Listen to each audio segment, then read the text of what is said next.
আল্লাহ রাব্বুল আলামিন এই জিনদের কথাটা ওহী আকারে বিশ্ব নবীর উপরে কোট করে দিলেন, নাজিল করে দিলেন। সূরা জিনের প্রথম আয়াত যদি পড়েন তাহলেই পাবেন সেদিন রাসূলুল্লাহর মুখে পবিত্র জবানে এই কোরআনের বাণী শুনে জিনেরা কি বলেছিল। আল্লাহ বলেন, কুল উহিয়া ইলাইয়া আন্নাহু ইসতামাআ নাফারুম মিনাল জিন্নি فقالوا إنا سمعنا قرآنا عجبا।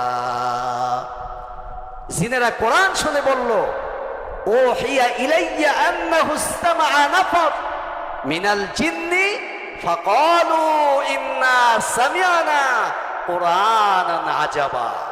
আমরা এক অলৌকিক কিছু দেখলে বলি না কি এক আজীব জিনিস আজকে দেখলাম, এই আজীব কোরআনের শব্দ।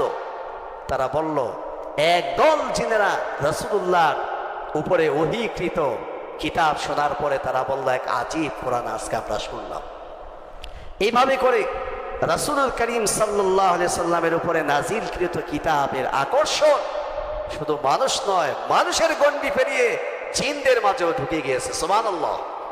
কিন্তু আবু জেহেল, উতবা, সাইবা, আবুল আহাব, আবু সুফিয়ান ওরা দেখলো ওদের ভাষায় কি এক জাদুর মন্ত্র নিয়ে আসলো।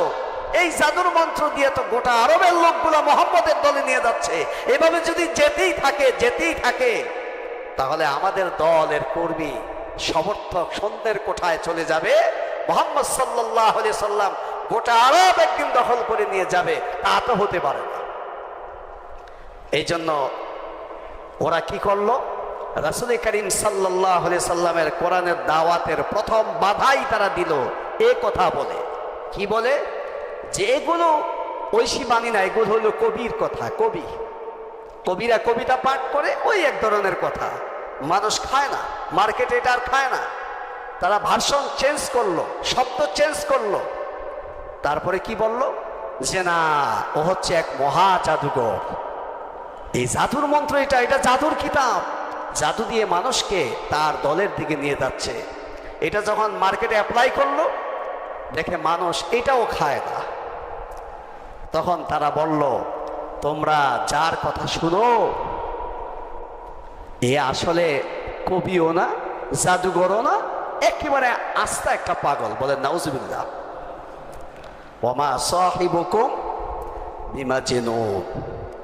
রাসূলকে কবি বলে গালি দিলেন, রাসূলকে জাদুঘর বলে গালি দিলেন, রাসূলকে পাগল বলে গালি দিলেন।